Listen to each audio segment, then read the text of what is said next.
It's stupid to think that I'm at this point, but here I am. My shitbox wife, 28 female, and I. Oh my god! Okay, that's what I assume is shitbox. Okay, because it says STBX. STBX. No, you put that in there because it could be anything. I feel. I am adding it in there, but it says STBX wife. I don't know what it'd be. I wouldn't think shitbox. That's something you added. STBX. Maybe it's like a location, like from this place. My Saint. What is it? My soon-to-be ex. My box. That's what I'm like, Maddie, you added that. I'm like, that must be what it's short for. Imagine if she didn't look that That's up. not even a term anyone says ever. She's like, it's the classic term we all know, shitbox. Hello, everybody, and welcome back to the Comfort Level Podcast. I'm Madi, and I'm here with Yesenia. Brandon. Sam. And we were talking about motifs a little bit ago because Sam thinks gray, white, because I have white socks on too, is motif. Brandon objects to it. A visual motif. But it actually started because Yesenia is wearing a similar sweater. The same. Tell us your theory about this. So I am wearing actually the exact same sweater that I wore the last time I was a guest on this podcast for all of my fans to recognize me more easily. And then Sam was like, oh, we are all visually motifing because there happens to be a pattern of gray, white. Sock reveal. And I'm like, that's not how it works. Wait, my question is if she didn't mention that she was wearing the same thing that she was wearing last time, I think most people would say, they were like, does she only own one sweater? I think that's what people would probably say. Well, I object to that because when I walked in and I saw Yesenia with her sweater on, I didn't know what it was, but I was like, Yesenia, it looks familiar. And it worked for me when I saw Yesenia because I was like... And that felt good to you. You felt comforted by it. I guess. I mean, I didn't... What'd you feel about it? I was just like, Yesenia, there's something about Yesenia that looks familiar. Familiar is good. Stop. No, that's what I'm asking. I'm like, did you feel good that you felt the familiarity when you saw her? Yeah, I mean, that was like... fill you with happiness? It filled me with what's another word for familiarity? Nostalgia. Like I already knew who you were. Like, oh, that's deep. Friendship. You look. The word that I keep thinking is familiar. I feel like when I saw her in the sweater, I was filled with like I was unsettled because I was like, this has happened before. What? Yeah, it was like deja vu. It was like deja vu, but it was like scary almost. So I think the audience is probably going to be on one or two sides. Like they're being very familiar, or they're going to be like that. Like I think you're just being a punk. No, yeah, like, I think you're being mean. It's like I've seen this before. Is it going to happen? Well, now that we know Sam is jealous tell of my sweater. Tell us in the comments, how do you feel from seeing Jesse's sweater? Well, I think something is going to happen, right? Because we can see that big rock on your finger. Oh! My God. You mean this thing? So congratulations. Gracias. Is somebody going to be having a wedding soon? See, like this next story, but I also do want to hear. So you are going to be having a wedding soon. Yes.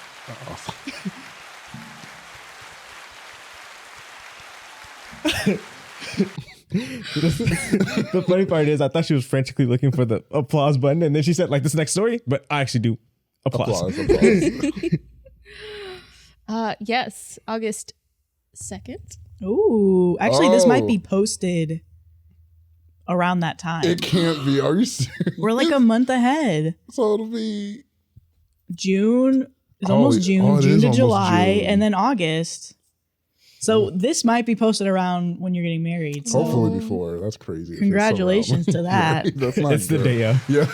I'm like, you have to record too much. I know. We're actually, after Yesenia, we are unintentionally we're filming a lot less so that we can, we are taking a sabbatical. We record too far ahead. And well, we don't. Things that we're talking about, people have moved on. I know. Yeah, no. That's the one thing I hate is like our current events in this real time. they make sense, they matter. But by the time it gets posted, it like doesn't matter. Yeah, we're like BBL Drizzy, and they're like, that was 3 years ago. That was so long ago. So I said it before, but I mentioned wedding, which is our first story Oh, of like the this day. next story. Like this that was a next transition. story. You didn't hear it? Oh, That's it. When she was frantically looking for the button, she said like this next story. But I do want to hear it. And then she hit the applause. oh, okay. I think she was frantically looking for the No, I was on the wrong thing, and I was because I had missed the time to applause Yesenia because we talked about the ring. That's when I should have brought the applause in, but I wasn't on the right board, so I had to switch because I had the scary music board. So anyway, Thank you for walking us through that, Maddie. You're welcome, because I didn't want to get accused of something that I didn't do. Am I the asshole for refusing to lend my friend my house for her wedding after she asked me for a paternity test, resulting in her having to cancel the wedding? No. Ask my friend? Because, like, why is she asking for why- one? It's like, well, Why am I asking my friend a paternity test? am I the asshole for refusing to lend my friend my house for her wedding after she asked me for a paternity test, resulting in her having to cancel the wedding? My friend Sandra and I have known each other for over 20 years. We are 30 and 32. Sandra is getting married to Andreas, and I am married to Ian. Some relevant information. Andreas and I originally come from the same country and even the same region. We share many characteristics. We both have very round faces, deep brown eyes, long straight black hair, etc. If you didn't know better, you might assume we are siblings. I met Andreas 6 years ago and introduced him to Sandra. He proposed 2 years ago. I own a beautiful property in my home country that I was ready to lend to Sandra and Andreas for their wedding. My property has 10 rooms. Usually I would rent it out for weddings at a somewhat high price, but I was happy to give it to them at no cost, with the condition that they hire their own catering and they have their guests strip their beds when they leave.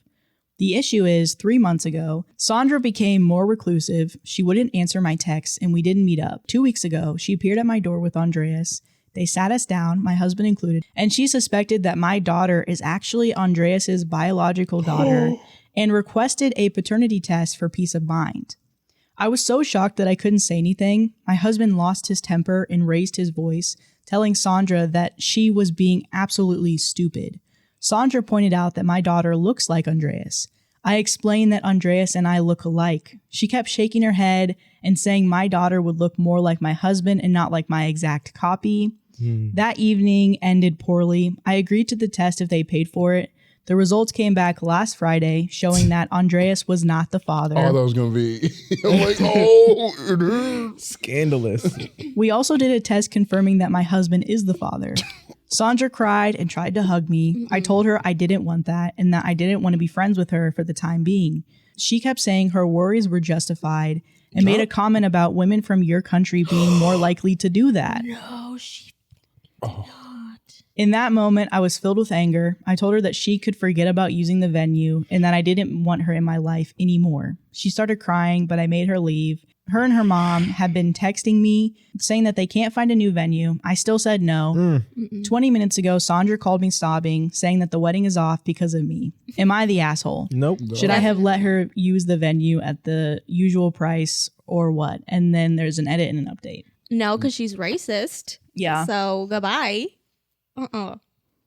That's all I have to say about that. I think that's all you kind of need to say about that. Yeah, that paternity test was wild.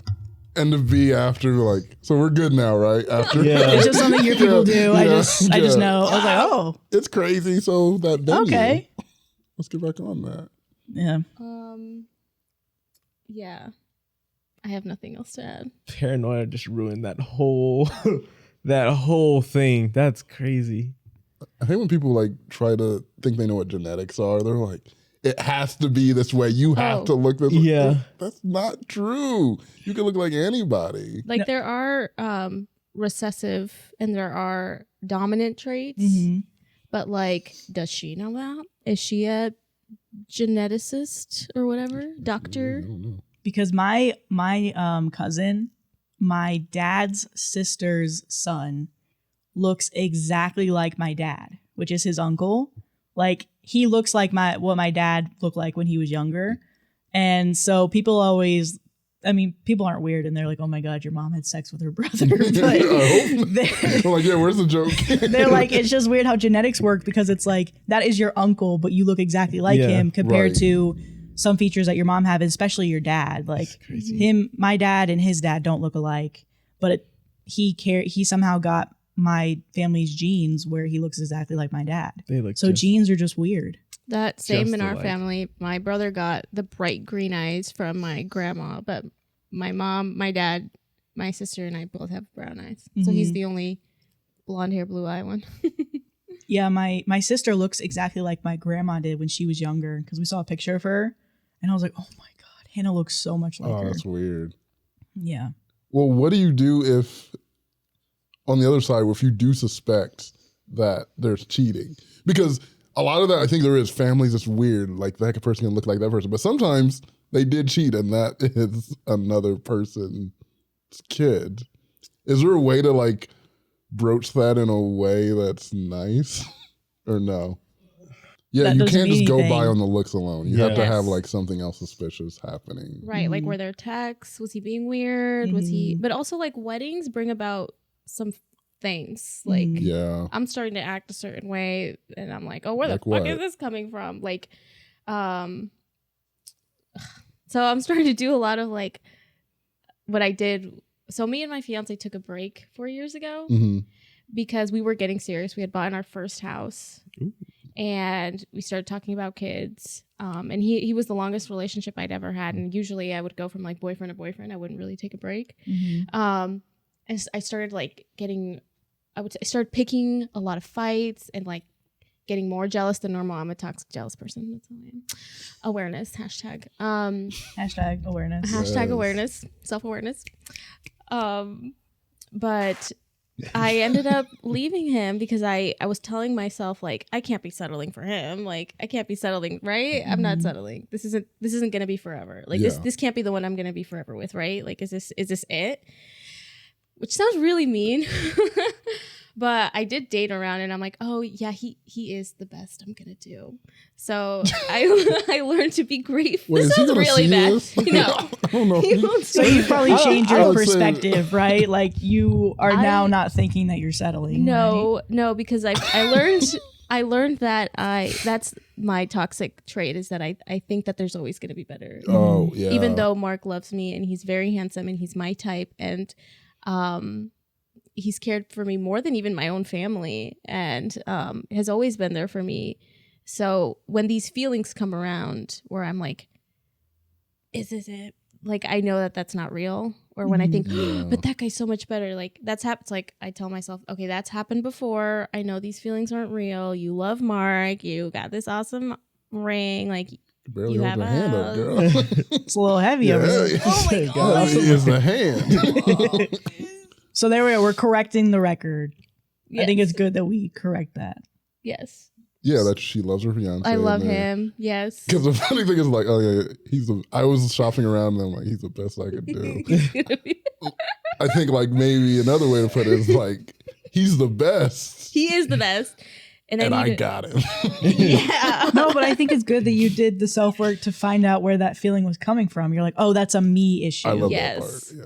Because I have uncles that are, in Spanish, you call them mujeriegos. In English, you would say man horse. Oh, mujeriegos? Mujeriegos. Okay. So one of my uncles has like a girlfriend in each village. Like you go down the road, each village, he's got a wife with kids, and he just never settled. And so I'm like, I do not want to be that way. Yes. Oh. So I'm like, I know these feelings aren't real, and I just have to like appreciate what I have and not think that there's each nice guy that I meet is like, oh, but he's so much better. Like, you don't know if the grass is greener on the other side. It's usually not. It actually never is. I do think that's something different in our generation is with like dating apps and being able to see more people seeing the internet. You see a lot more people. So you think there is more options. Statistically, there is someone better for me than you. Yes. Because we see so much now. Back 30 years ago, I saw the people in my neighborhood. I maybe saw the people in my city. And so it's like a smaller pool. You're more likely like, yeah, this is realistic. This is a great person. Now I'm like, I see the other person over there. they're funny and they're fine, I think that person's better. So you're going chasing after that. There's always going to be someone more attractive or funny or more charismatic. Smarter, yeah. Weddings bring about feelings for people, and they're different feelings depending on the person. For me, it was those feelings I just talked about. For some people, it's cold feet. For some people, it's like thinking your best friend slept with your fiance. Exactly. And had a baby. Exactly. And it's been told. So it's normal. It's not okay though. It's not okay. You got to check those feelings. But in that situation, you're Andreas. What are you doing? What are you doing if you're Andreas in this situation? Why did he go along with it? Okay, let me read this edit, but I'll just read the edit. I don't. Okay, so to answer your initial question, Andreas was not chill about this. He seemed very exasperated. He was quite upset and basically just agreed to do this so she would drop it. I didn't include it because I did not see the relevance for the conflict between me and her. So he wasn't okay with it. Well, the wedding's done now. The party. Did the wedding get canceled? Yeah, so another update. They're no longer together. Sandra just wrote me an email apologizing and for some reason PayPal'd me money. Anyway, thank you for weighing in. Racist money. I would love to get paid or something. Reparations. Yeah, reparations. I'm sorry for that. Because you already made a fool of yourself. Yeah. So saying something racing on top of it is so crazy. I would have been so apologetic. I'm so sorry, but she was like, But you know your people be like that, though. All right, so this one is from Best of Positive Updates. Yes. What? So there was this whole time? I only discovered it, and it's not nearly as Maddie saw it a long time popular. ago. She's like, I want sadness and anger. Okay, so this one is, today I fucked up by mimicking a British accent. Oh, no. Cringe. Then I do it every day. I know. Because I'm doing a British accent. I'll trouble you for a bottle of water. Mind the gap.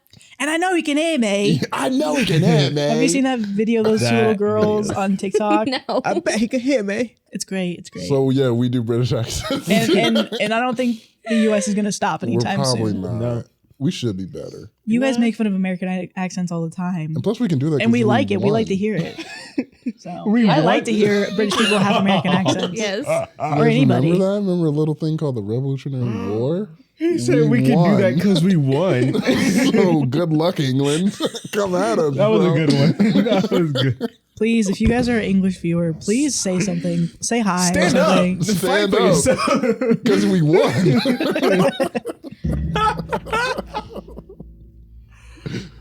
So humble. I know, right? America.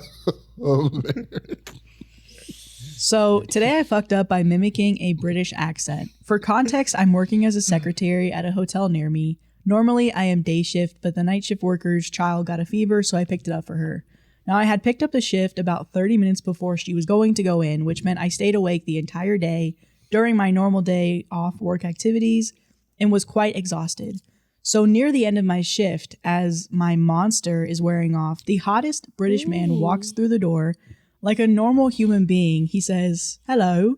And before I can stop myself, I whip out the worst open mouth British accent that you've ever heard and say, hello, governor.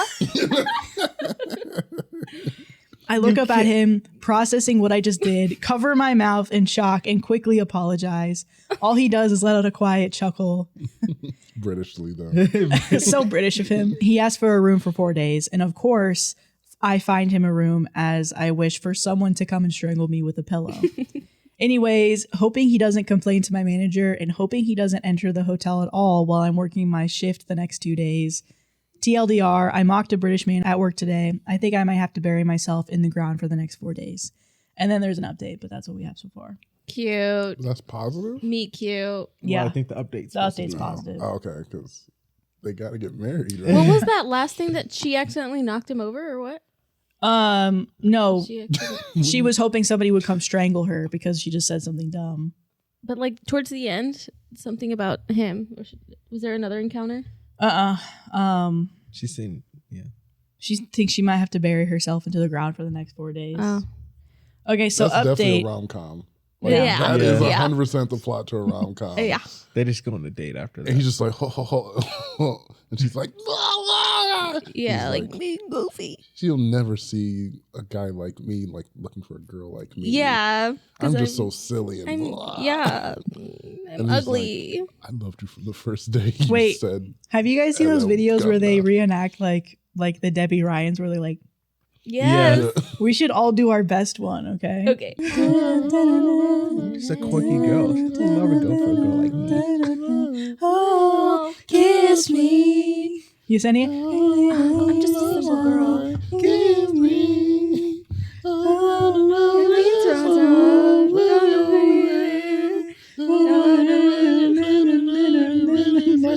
Spotlight. So kiss me. Okay, now we all do it. Ready? So kiss me. Anyway, we just thought we'd bring you some cringe for your Tuesday morning. That was beautiful. Where is this episode going? It's not going anywhere. Guys, we've cut out so much at this point. You have to leave it all in. I'm sorry. So the update is, if you're interested in finding the first part, go to my page, please. Well, to put it short, I saw him on his last day and he was asking for the best dinner spot around so he could go out with a bang. I, of course, told him since it was a part of my job. He asked me if I'd be willing to go. Whoa. Sadly, I said I had made plans with some friends that I absolutely could not move, so I had to turn it down. But he did get my Instagram and has been chatting with me, and he's told me the next time he'll be in my area and wants to try again. I'll make sure to clear my schedule, LOL. This might not have been the most ideal update, but I'm happy with the outcome. And yes, he has laughed about me mocking him and told me it was about the worst he has ever heard. And no, he hasn't tried to mock my accent, but I'll be looking forward to it. So they did get together and get married and have children? Maybe. That update is from May 1st. And then the original post was April 13th. Oh. I'm disappointed in her for not telling her friends. Dump your friends in a second. Are you kidding me? You're like, it was a wedding. You're like, bring him. Amen. +1. I'm trying to imagine anything that I would not shut it down immediately. What is so important with your friends that you're like, that you miss out on a chance at love? And like Yesenia is saying, they should understand if you explain it to them. They'll be like, oh. The hottest British man I've ever seen. And I'm going to hang out with my goofy friends. I'm looking at them like just mad the entire dinner. I'm like, why did I pick this? They're all just saying, hello, governor, back and forth to each other. And like, I had a genuine British man show interest in me. And I'm looking at you, I would have won again. They're all just saying, oi, oi, oi, oi, just back and forth. And then sad music playing over, you're crying, and then, oi, oi, oi. Oh, kiss me. Oi, oi. Oh my gosh. Yeah. I would definitely dump you guys. Especially if you explain it, I'd be like, okay, that makes sense. You would get it. I'll be over there like, oh, oi, oi, oi. Unless it was a chance to be on the Comfort Level podcast. Yesenia said, no, I would cancel. Yeah. If you cancel, Yesenia, we're like, all right, we'll see you next time. You're still coming, you're like, yeah, this a British man. Aren't you engaged? You're like, yeah, it just happened. I had to do it. Haven't learned my lesson. Little do we know, it's like her and her husband are like role playing, and she's in the hotel, and it's like a British. We don't need to get into it. She's like, guys, I said hello, governor to him. That actually does seem like something someone in like a 10-year relationship would do. They would go to a hotel and like, hello, governor. Like, spice things up. We know you guys are together. It's weird that you're doing it at the bar. You guys come here every week. It's weird. No, I mean, it would be weird if you like went to the place that you and your friends all go to. Like, imagine if like your friends are in the background. Imagine if I just like went up to Brandon and I was like, I've never met you before, but like, can I have your number? And it's like, we're at like church and there's like a bunch of people that are like, you guys are together, right? Well, I think people, once it's cute if you do that. Multiple times. If you're doing multiple, you're like, oh my God. Stop. Like, dude, I have to see you tomorrow. Yeah, it's gross. Like this next story.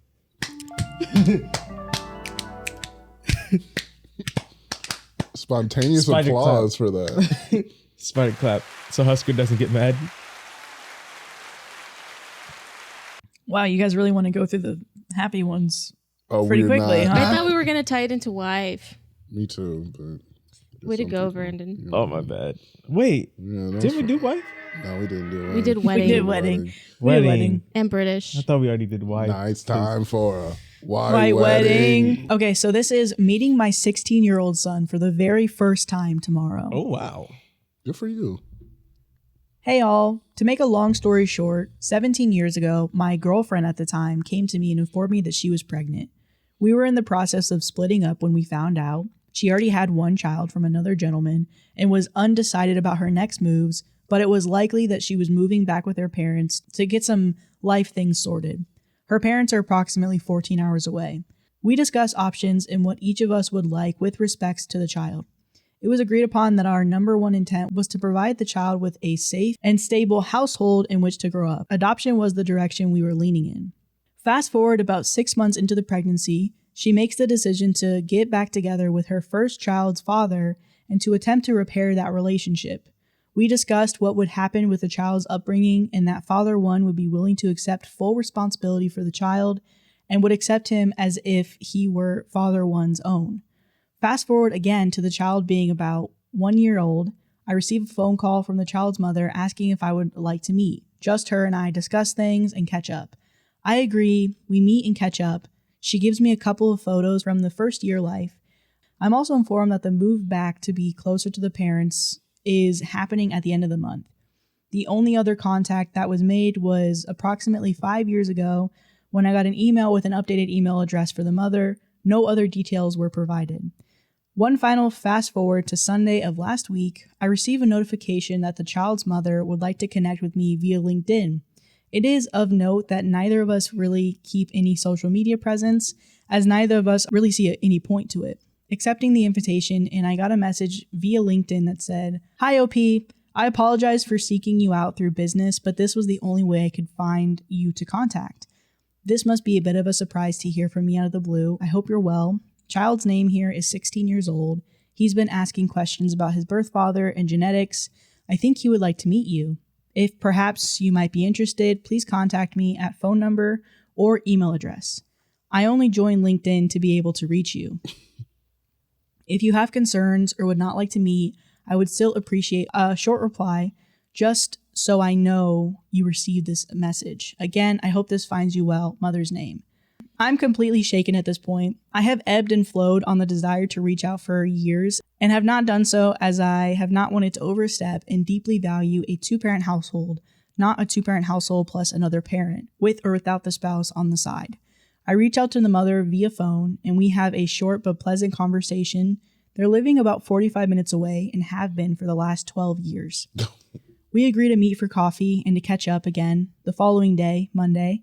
We talked for about 5 hours. I saw many photos, heard about the child's upbringing, his successes, his failures, some funny stories, all of the things that a parent would like to hear about their child. At the end of the meeting, I'm asked if I would like to meet the child at a restaurant somewhere close to the middle of our places on Saturday, tomorrow. I agree to this and am now approximately 16 hours away from this meeting. I'm going to be completely honest. I'm freaking out over here. After feeling like I've failed my first and only child, I chose to get a vasectomy as I never wanted to feel that level of guilt and failure ever again. There were so many times that I felt like I was never ever going to have the opportunity to meet my child, and I have done a lot of work to make peace with that thought. How do I even approach this situation at this point? I am over the moon, excited to meet my child for the first time. However, I still have such incredible feelings of guilt and failure. I have concerns for the unknown. Will the meeting be a positive one? Am I simply going there to get shredded by a teenager with an axe to grind or an otherwise negative disposition towards a father that was not there for him? As mentioned above, I have never had children. I don't know how to parent. I recognize that it's still very much not my role, but that doesn't change the fact that I have no idea what I'm doing, even in this meeting tomorrow. Any thoughts and opinions are very welcome. And then there's an edit and update.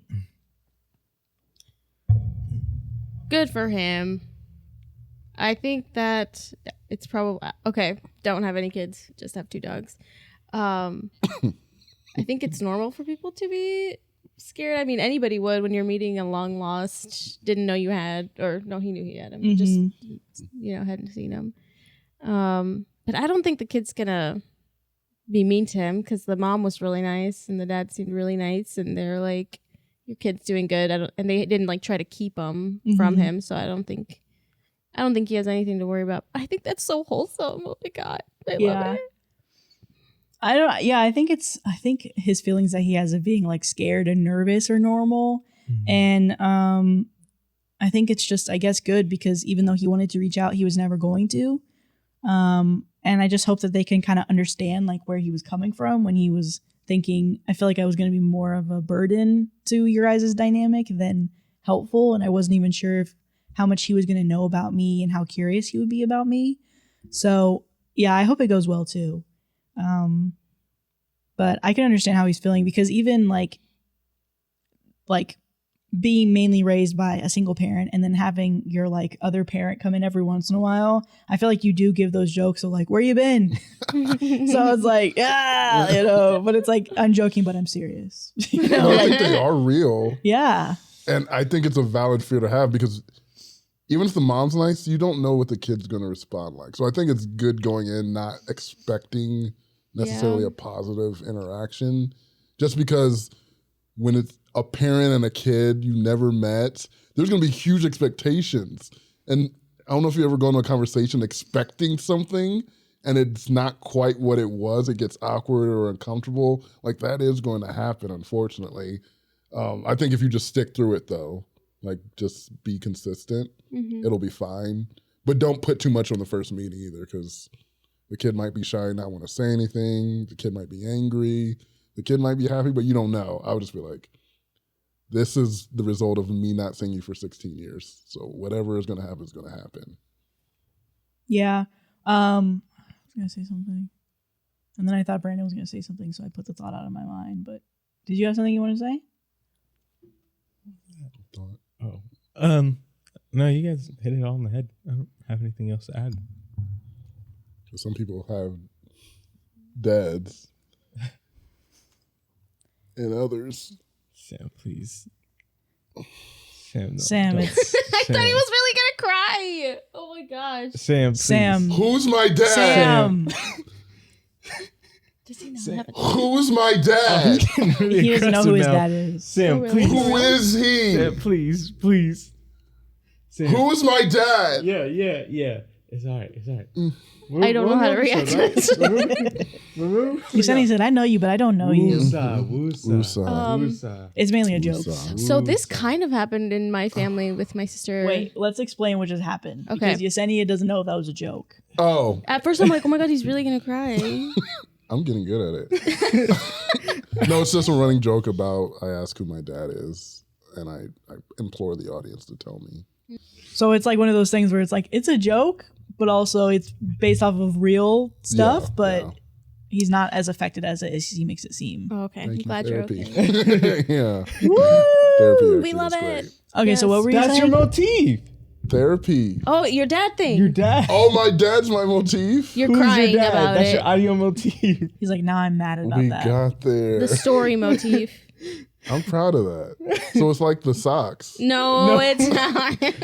That's where I get confused because I'm like, I know the socks are in it somehow. No. So my dad, the shirt, This socks sweater. are motifs. No, unless you wear them next episode. Okay. Then it's a motif. Us singing Selena would be an audio yeah. motif. We'll end the episode. Okay, with we're that. gonna do it. Como Okay. la flor. Como la flor Tanto amor, con tanto You gotta lead amor. it. me diste Oh, yeah, okay, start tú. over. Oh, sorry. Como la flor Como la flor, con tanto amor. con tanto amor, Me diste tú. Me marchito. hoy. Se marchó hoy. Hoy. Yo sé se perder. Pero, Ay, cómo me duele. Ay. So we got better because the first time I had no idea because I was like, I've seen Selena, but I don't know the actual lyrics. So I knew some of the lyrics this time. Como la flor. Such a beautiful song. And such a beautiful rendition of the actress Jennifer Lopez, even though that's all she's kind of known for. Yup. And Jennifer Lopez is her only concerts known that she's for doing that? now is like, Don't do J-Lo like that. She's only known for Selena? that's one of her biggest things. That's what made her famous, TBH. Have you ever seen Maid of Manhattan? Yeah, but that was after. That was Selena. after. I know it started her, but it's not all she's known. It's not like she started in like. Okay, she you're ain't done touche, nothing good touche, since. Touche. Maid of Manhattan is one of the greatest films ever made. It's really good. Really good. Dang, so let's get to an edit then. Yep. Okay, so update first off, I once again would like to express my sincere, heartfelt thank yous to every one of you that sent in such incredibly kind and thoughtful comments. I did not really know what I was expecting as a response when I made this post, but what I got was, for the most part, so incredibly kind and thoughtful. I'm truly humbled by the outpouring of support from all of you across the globe. For the first time in the better part of a week, I managed to sleep well and took advantage of that to catch up on some sleep. I apologize for the tardiness of this update. Regardless, here we go. We met at 3 p.m. Eastern yesterday at a sit-down chain restaurant. When I walked in at 2:45 p.m., I was standing at the front waiting to speak with the hostess. When I saw my ex walking up to me, we spoke briefly, and I was informed that my son was sitting at a table close. I was beyond nervous. We walked over to the table together. It was oriented thus that his back was towards the door. I let his mother lead, and she said in her typical calm and gentle voice, "Child's name, this is OP." We exchanged smiles, and I sat down across from him. As expected, the tension and nerves were palpable. All parties involved were very much wired for sound. We exchanged pleasantries similar to what anyone would do when meeting someone for the first time. Pleasure to meet you. I've heard many good things about you. How have you been? The "how have you been" question sparked a response that I was not necessarily expecting, but probably should have, given that this gentleman across from me shares my DNA, and therefore I should have known he would also carry my dry, sarcastic sense of humor. And he said, like recently or over the past 16 years. Nice. All I could really do was smile broadly and answer with whatever you would like to share, or both if that works for you. We share a meal, spoke for about 2.5 hours at the restaurant, and took some first steps to catch up. I learned about his love of books, movies, and music, his deeply rooted love of video games, mythology, and folklore. He assuredly had questions about me and my life over the past 16 years, but he was exceptionally kind and gentle in his questioning. I never felt like his intent was to attack, only to probe and to quell his curiosity about where he came from. Near the end of the meal, there was a pause in conversation, and I felt it was appropriate to very simply and frankly say, "Thanks for reaching out," which was met with a very genuine smile and, of course, as a response. We collectively decided to leave the restaurant and walk around a shopping center that was close by. See also in the same parking lot. This guy's very descriptive. Yeah. When you said quell, I was like, chill. I was like, is Sadia writing? No, I'm just kidding. We walked and talked for another hour, very casual conversation, like that of a couple old friends catching up after an extended absence in each other's lives. The sense of calm and relief that progressively washed over me as we had this conversation was unbelievable. As the meeting came to a conclusion, both my ex and I reinforced that it is greatly the decision of my son if he would like to continue to foster a relationship, and that both of us would support, respect, and honor whatever decision that was made. After a moment of reflection, I think that I would really like that was uttered. It is not lost on me that there is a lot of work to be done, and that it's going to take a long time to do all of that work. I'm ready for it. I'm honestly willing to do what I need to do in order to make this right. I know that he has a lot to unpack, my ex has a lot to unpack, and I have a lot to unpack from this past week. I'm simply happy and content with the thought that things are moving in a healthy direction. We took a picture together before we left. I have it on my phone right now. I'm not about to post it for anonymity purposes of my child, but one thing that really stands out to me is that in the picture, we have the same damn smile. The world works in such strange ways, but I am a firm believer that things will unfold as they are intended to, and this is another step in my walk of life. Come what may, I'm here to accept it and work my ass off to cross any hurdle that may show. Thanks again. I wanted to say something earlier. I'm kind of glad that he did stay away, because he did have, as far as he knew, 2 loving parents. Mm-hmm. But also in the story, I wonder if they shook hands or hugged at the end. In the picture, they embraced. Maybe. They probably, at least they were close to each other. Oh, You know? That's crazy.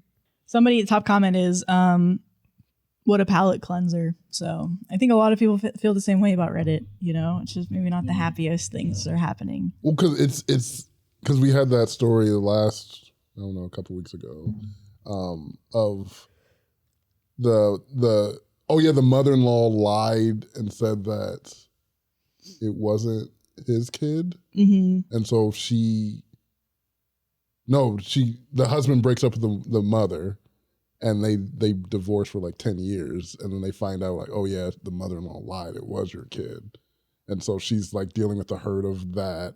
And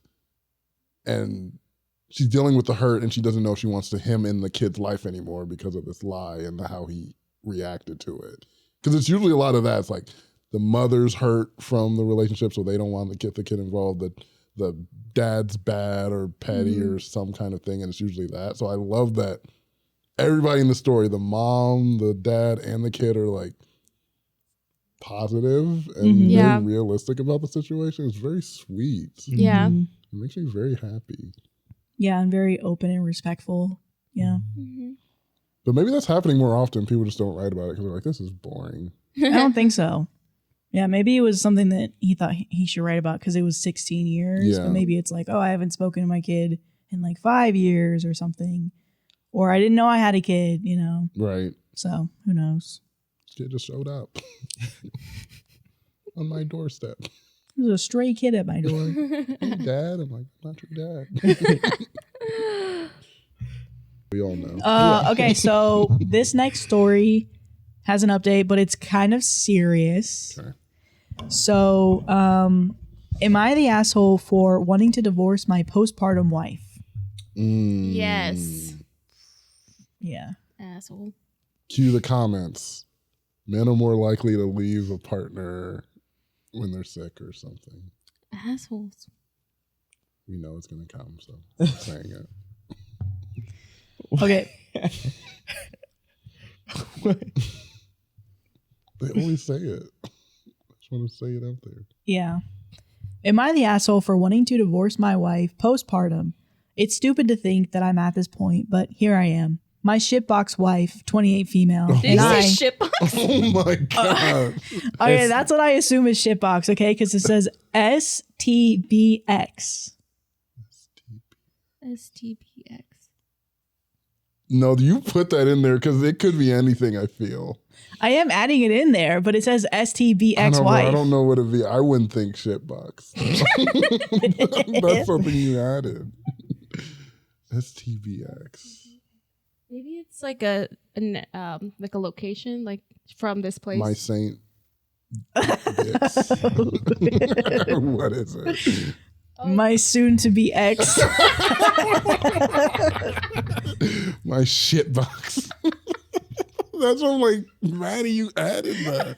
I'm like, that must be what it's short for. Imagine if she didn't look that up. That's not even a term anyone says ever. She's like, it's the classic term we all know, shitbox. I was like, right? Yeah, we're like, no. I'm just soon to be ex. Because that colors how we see OP now. We're like, I'm thinking he's the person calling shitbox. Yeah. I'm like, that's a particular person who says that. But soon to be ex is a whole different energy. Yeah. Imagine she didn't look that up and it's just like shitbox. Shitbox wife. Well, that's now a weird way to describe it. Know. You are, yeah. So I'll probably keep that in. Yeah, but yeah. I probably won't keep it in on TikTok and stuff, but I might keep it in for YouTube. Okay, my soon-to-be ex-wife. Instead of shitbox. It's stupid to think that I'm at this point, but here I am. My soon-to-be ex-wife, 28 female, and I, 29 male, have wanted kids for years, and we were thrilled when she finally got pregnant last year. From day one, I wanted to be the most supportive husband and future father I could be. Her father was never involved in her life. I used to work as a tech in labor and delivery, and my brother, to put it kindly, is not the most involved father. I saw too many problems up close when it came to lacking husbands, and I would be damned before I made the same mistakes. The problem is, roughly 4 weeks into her pregnancy, everything started going downhill. She stopped wanting sex, fair enough. Hormones and stress make that a problem, and I went full stop. But then she didn't want any physical interaction, no cuddling, no kissing, slowly becoming more and more distant. Her eating constantly changed, and she was terrible about it. She would demand that I get her something all day. Then the moment I give it to her, she wants something else, screaming at me. Okay, again, hormonal issues. I get it. No problem. She never let me go to any appointments, no group she went to, and spent more time away. She became cold and bitter, constantly angry at me. This went on for months. She slapped me a couple times when I forgot one of her dozens of tasks she assigned me during the day. She stopped doing anything for the house a month into the pregnancy. Sure, she's pregnant. I get it, moving around is hard, but she wouldn't even do laundry about 4 weeks in, and by 5 weeks in, I did everything. I'm also the primary source of income. I barely sleep. I'm running on fumes. She made me sleep in the guest room, would always try and pick fights. I never once raised my voice, my hand, or my tone. I sat there and constantly mentally reminded myself, this isn't her and this would all be worth it. She didn't want me to make any baby decisions. No name, no work on the nursery, nothing. 1 month before she delivered, she yelled how fucking useless I am and how I don't do anything and that she's staying with her mother. She didn't let me get her anything, come check on her. She threatened to divorce me and got a restraining order if I even called her. A couple of weeks back, I found out about the birth of my son from a Facebook post. Oh. She posted it with her mother and some family, and it fucking broke me. I tried to go to the hospital and visit. They had the security kick me out. After months of outright hatred, anger, and abuse thrown at me 24/7, I fucking had it. Odds are I'm not even on the birth certificate. I opened up a new account and all of my deposits go there. I took half out of our joint account. She never bought baby stuff ahead of time. Who knows what that money was going toward. So now that she has to buy supplies for our son, she used up every cent. I've gotten a lawyer. The house is mine. I'm the only one who spent money on it anyway. I've sent the rest of her stuff to her mother's house. I'm demanding a paternity test. I'm not spending another damn cent until I get verification that it's my son. I'm absolutely divorcing her. She chose the stay-at-home life. If she cheated, she screwed. Her mother has money for a couple of weeks' stay, not even close to enough time for full support. If he is my son, I will absolutely be getting any rights as a father for a relationship. Last week, my soon-to-be ex called. She was practically hyperventilating. She wanted to come home. She was crying how it was all a mistake. She's not staying with her mother. She was at a friend's house. She wants to come home. She wants our son to have his father. I told her I don't believe that he's my son. Why the fuck would she pull this shit if he is? Show me a paternity test and I'll do everything I can for him and him only. She wants to meet tomorrow at a park so I can talk to her. I said sure, so I can finally say everything I should have said to her months ago. My parents are hoping we can make up, but they absolutely understand if I won't. My brother is a deadbeat jackass, so I don't care what he has to say, but my sister thinks I should at least hear her out. Am I the asshole? And then there's a whole update post. Woo! That was hot. Taking my words back, because it's something completely different. The title loves to do that. Soon to be ex, yeah. Not a shitbox, but kind of a shitbox. You see why I said what I said? It actually did work out.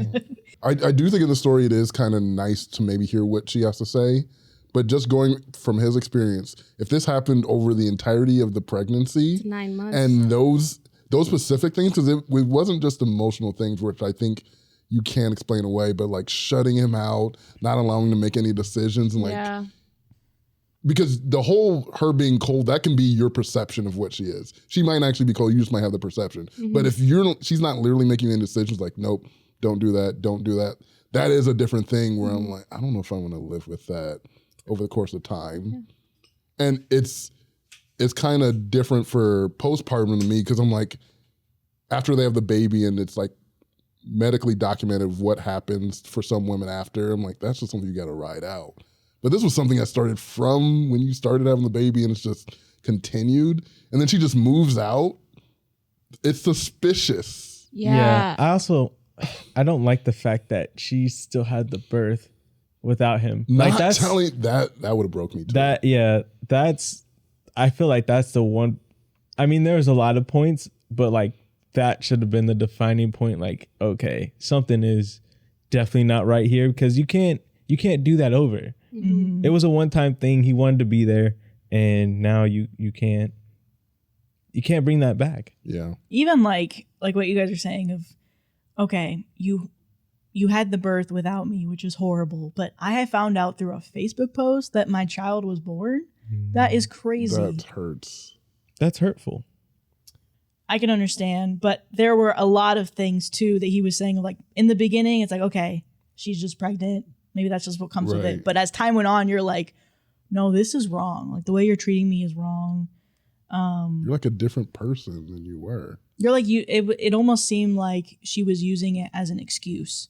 Because there is reason for your hormones to change or your eating to change, but then you're like abusing this person because it's like, oh, you've been craving this food all day. Yes, I will go get this for you.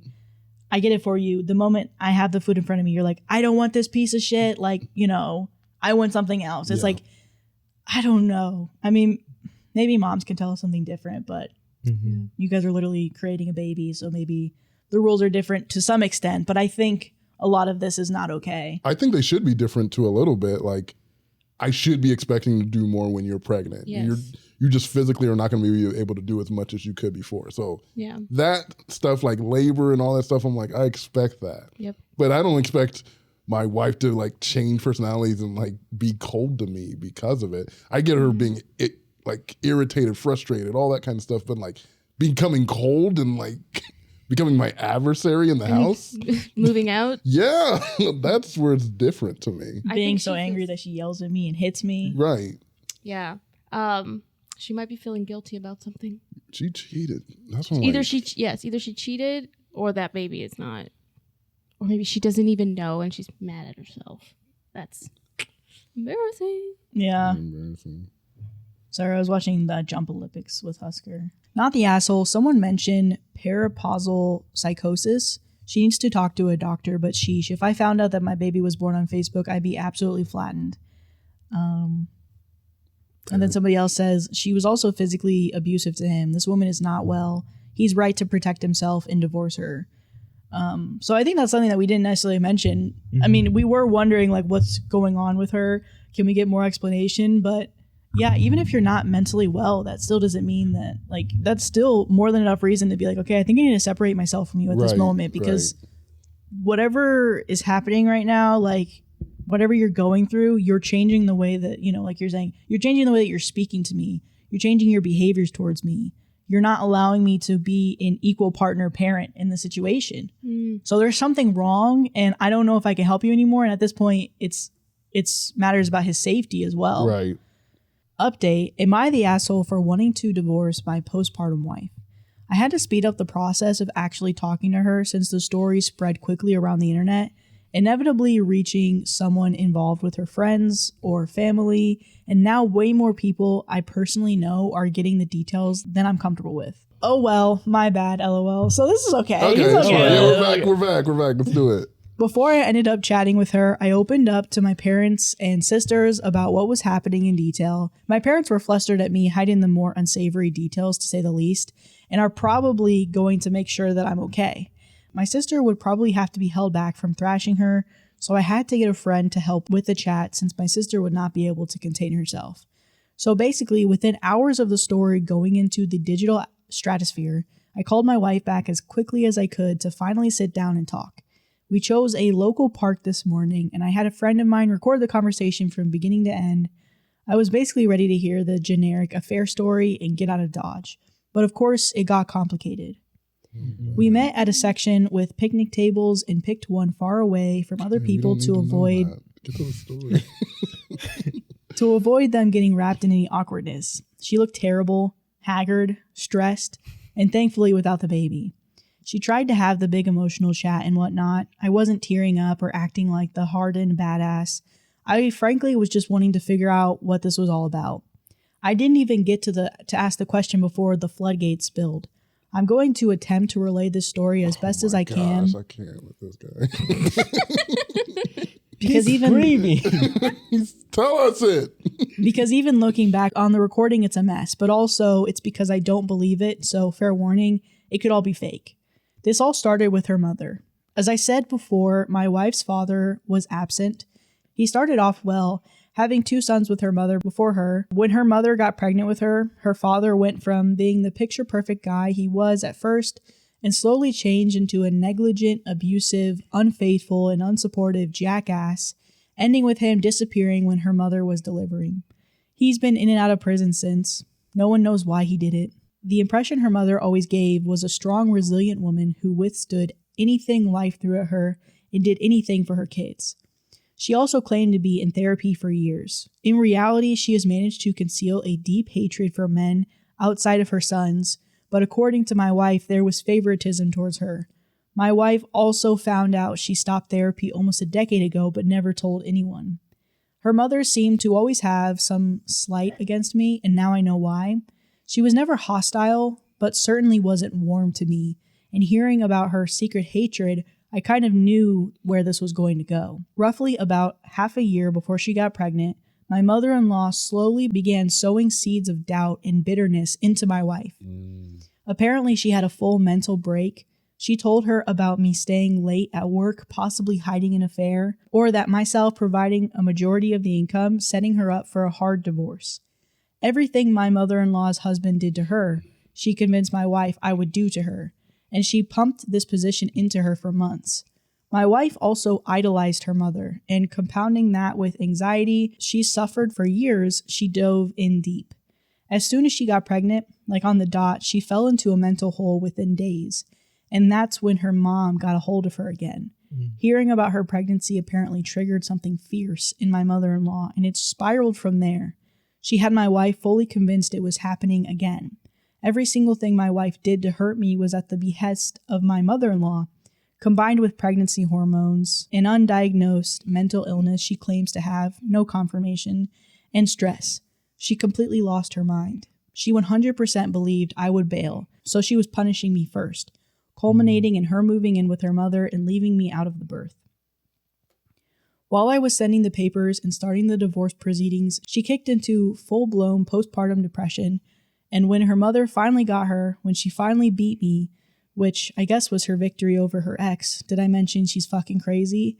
She had no more use of my wife. The family involved in the birth included my mother-in-law's sister and my wife's brothers.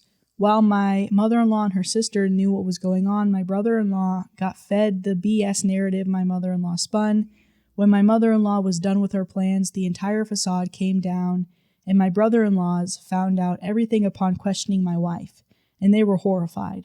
Needless to say, postpartum, facing a very grueling divorce on her side, no longer welcome in our home, and having done everything to alienate me from my son at the behest of a broken lunatic, reality hit her like a truck.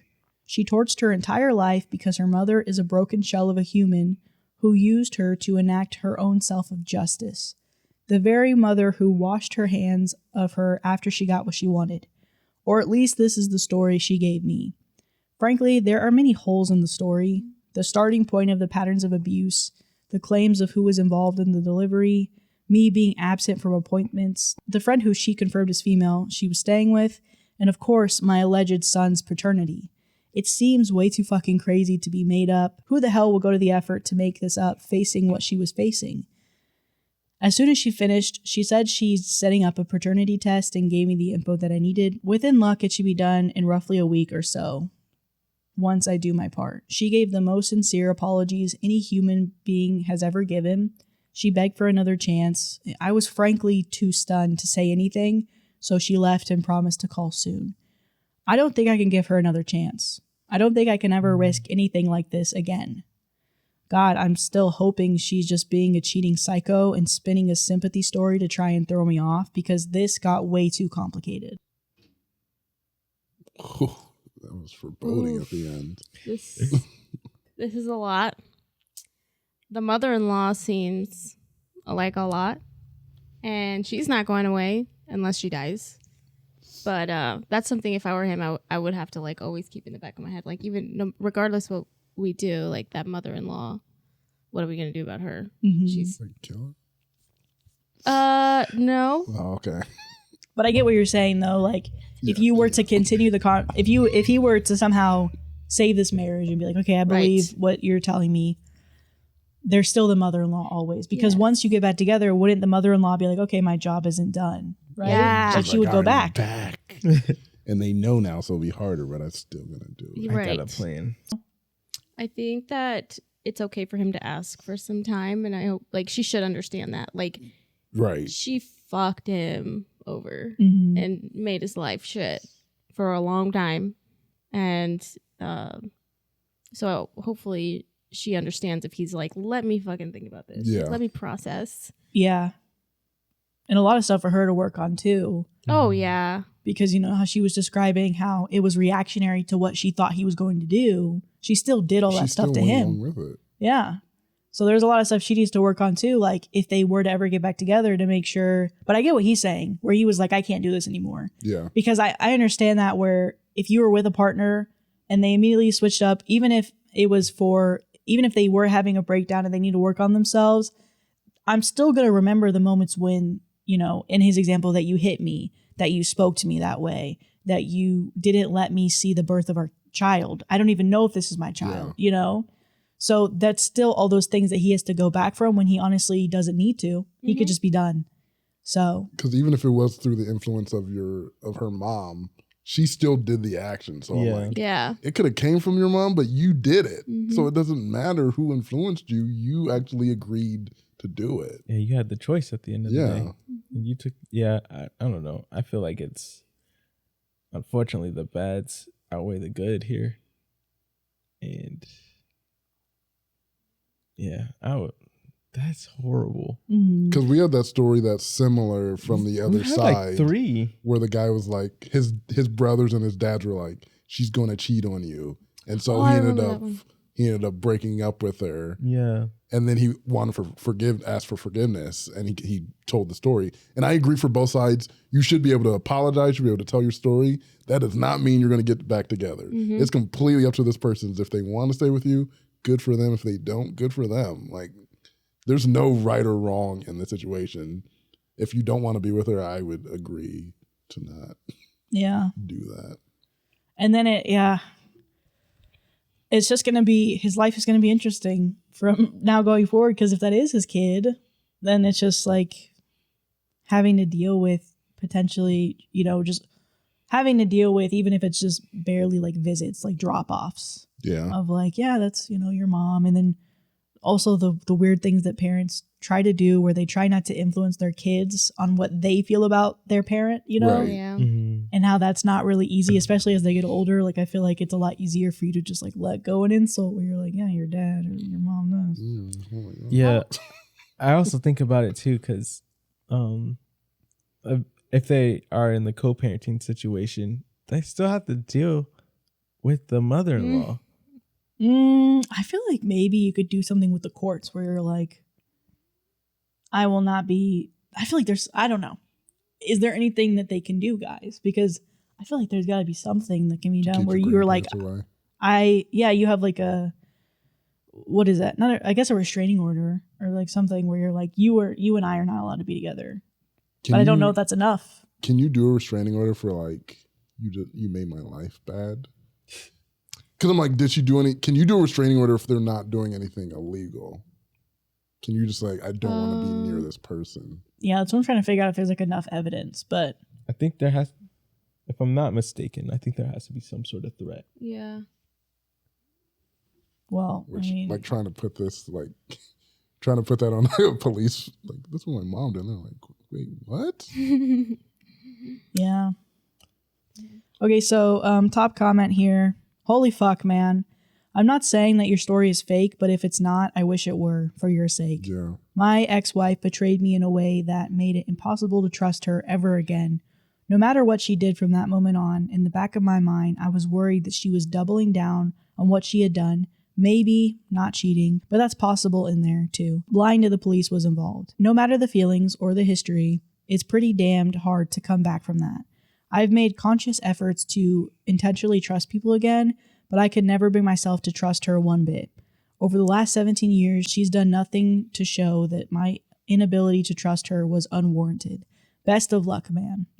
And that's what we have for that one. So I think it makes sense to just part ways and just be like, that's that. But even then, like if that is actually your baby, there's still some type of ties together. So that's like being married and then you find out your partner went to Chipotle and you're like, well, we're like a Qdoba household. Why are you being secretive about it and going behind my back? How do you feel about coming here knowing that upstairs right now in this very house, there's a Chipotle bag in the kitchen? Here? When I went to get Husker water, there's a Chipotle bag in the kitchen. Whose bag is that? Mom and Dad's. It tracks. Wait. It tracks. Did you guys see the Chipotle? No, I won't. Never mind. I won't get into Chipotle is my life. Chipotle. Oh yeah, I looked it up.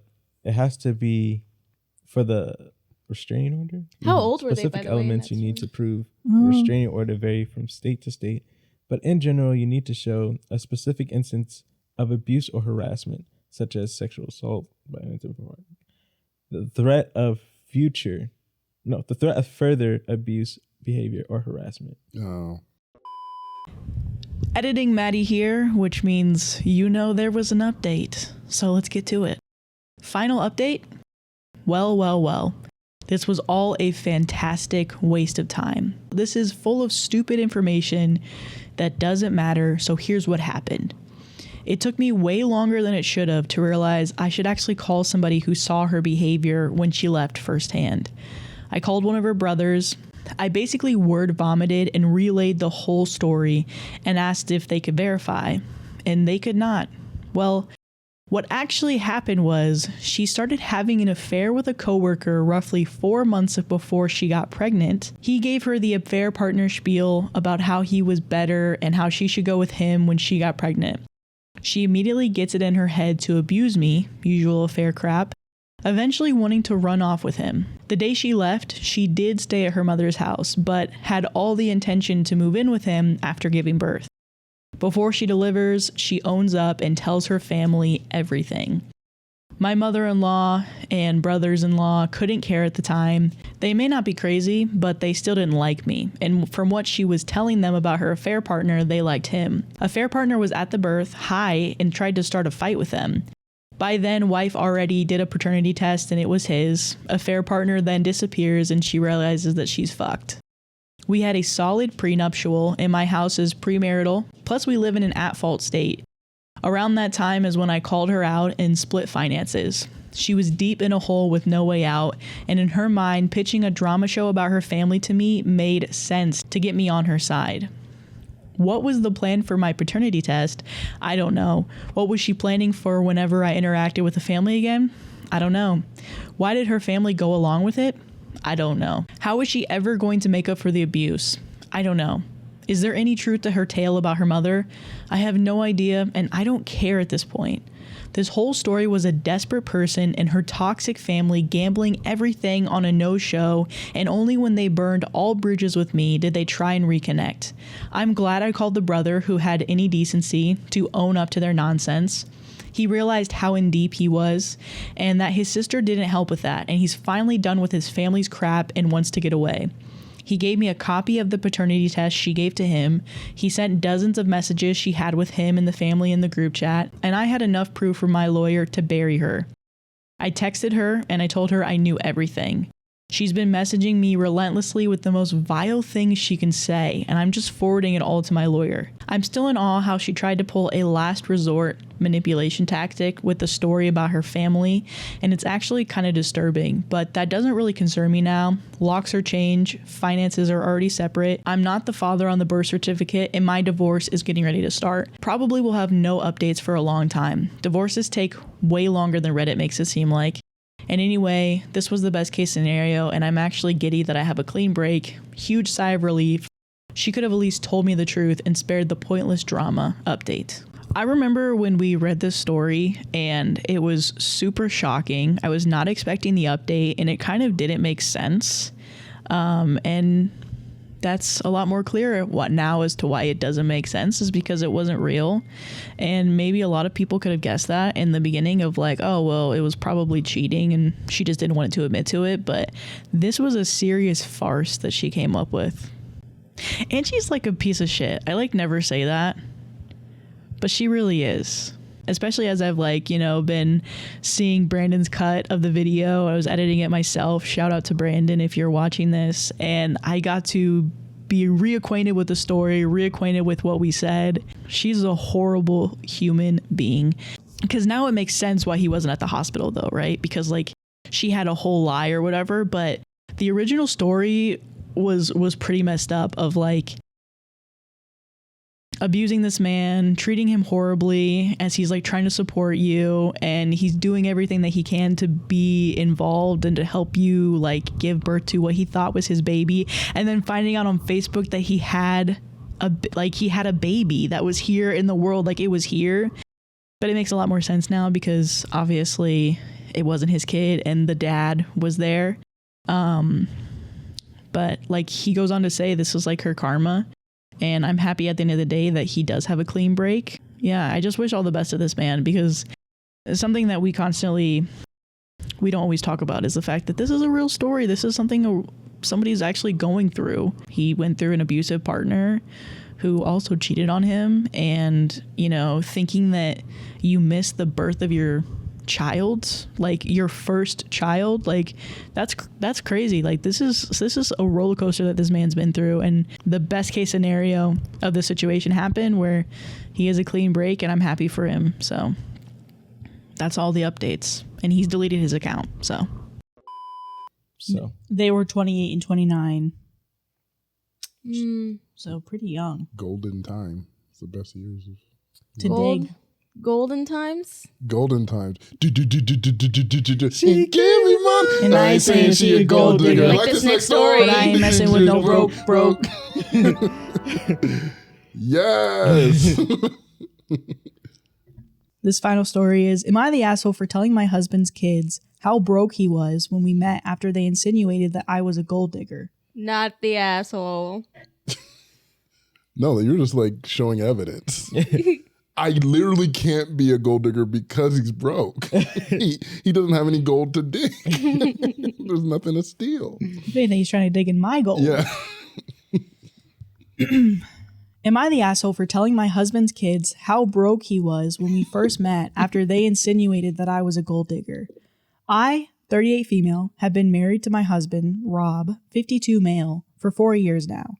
My husband's late wife died 1 year before we met, and we dated for 2 years before marriage.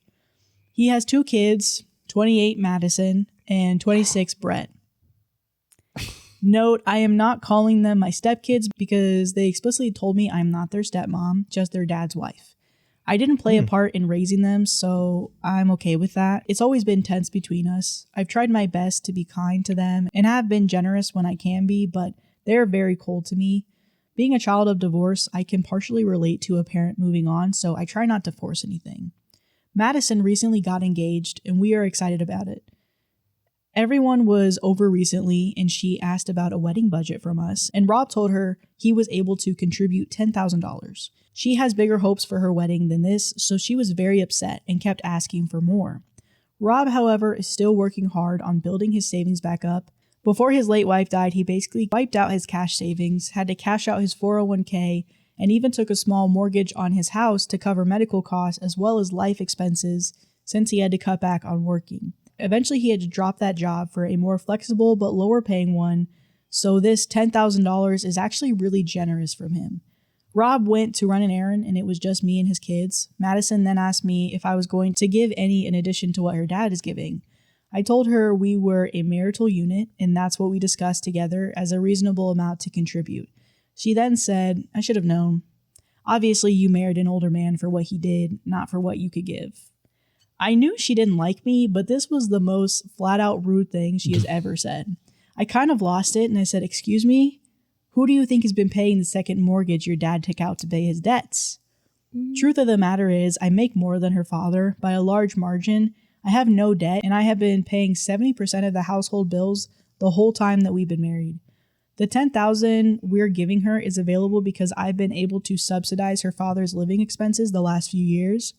I made it clear that not only am I not a gold digger, I'm literally wealthier than my older husband. She called me stuck up after this and stormed out, And then she called her dad later and said that I blamed her mother for being sick, for her not having a better wedding budget. Oh my God. I told him what happened and he was mad at her, but he also said that I shouldn't have shared his financial details with his kids. Then you should have fucking done it. How old are these kids? 28. Madison's 28 and Brett's 26. So she can get a job and pay for her own wedding. Yeah. That's nice enough that they're contributing anything. Yeah. What the heck? That's a lot. Get out of here. Because a lot of people that don't have that. Put that in my And they hand. just have that like extra expense for a wedding. Yes. Like that's crazy. Yeah. Get a loan out, lady. Little kid. Yeah, lady, get a loan out. If you want a Little lady. crazy wedding. I'll be honest though, I was a little conflicted about did she have to share his financial expenses to make the point?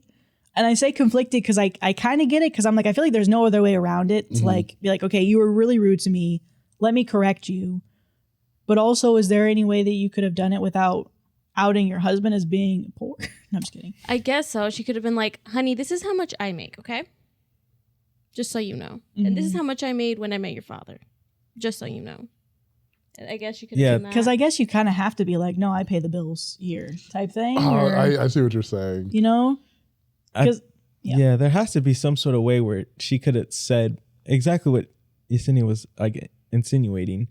Pretty much putting the focus on her side of the income instead of bringing out his. Yeah. Yeah. But was it just the daughter and the fiance there? I think she said the kids, but she was only talking to the daughter. Because that's where I'm like, if it's just the kids there and she just told the kids it's fine to me, it's like, it's just a family thing. I wouldn't say that to strangers. I wouldn't be like, I wouldn't tell them or friends that like, oh yeah, he was broke when I met him. But I'm like, a family, I'm like, even if he had pride and didn't tell them, I'm like, it's fine to tell the kids because that's family. And they obviously need to know because they have a picture of what their relationship is. That's not true. I guess that makes sense. I can see that being like, it is personal, but you guys are part of the family, so let me correct this I'm setting the record narrative. straight. I guess, yeah, I can see that. But I get the dad being like embarrassed and kind of mad about it. Yeah. Because he obviously did not want to. He probably didn't want that picture of the moms like last year's like being portrayed that way. The way the daughter tried to twist it at the Yeah. end That's is like, crazy. I don't like that. Maddie's son. Not Maddie's son. Maddie's son would never do that. Yeah, Maddie's son. My son would never do that. Kind of a dick. Husker would never do that. Husker would absolutely do I was that. gonna say Husker kind of would. Yeah, so I'm like, that's such Husker coded behavior. It's not even funny. He's be like, "Oh, you only have this type of kibble? It smells like pour in here." It smells like broken. here. Oh my goodness. Because if you guys were in that situation, would you have tried to be nice, or would you just laughed it off? Like, oh no, it's not that. I definitely would have wanted to speak up, like she did, but I'm not sure. I either would have tried to just be like, "Well, you don't need to know this, but I do pay 70% of the bills," like instead of. But also, I don't think there's anything wrong with what she said. I just feel like the husband caught astray a little bit. Yeah, he did. Yeah. He's like, oh. Yeah, because this girl's asking for money. Yeah. And like honey, okay, you want to talk about it? You're curious about it? Let me tell you about it. Yeah. Like if the dad didn't want her knowing about it, then she needs to stop fucking asking for his money. Sorry, I keep dropping that. It's okay. The stories are dropping it too. Yeah. She needs to And not stop. like shitbox. That's not in the story. Maddie dropped Soon to that. be shitbox. Yeah, if she's not supposed to know about money, then she doesn't need to be asking for that kind of money. Yeah, I mean, the fact that she even maybe she was promised that money, but the fact that she feels entitled to more money, like, hey, we are going to give you this much money for your wedding, because some people do that. Some people are in a financial position where they can give money to their child's wedding. Well, there's always that tradition that the parents of the bride pays pay. for it, which that sucks. That's very American though, right? Yeah, that's an American thing. It's like American, but I feel like a lot of people don't have money like that anymore. No, where for they're real, like, yeah. that's on you. Yeah.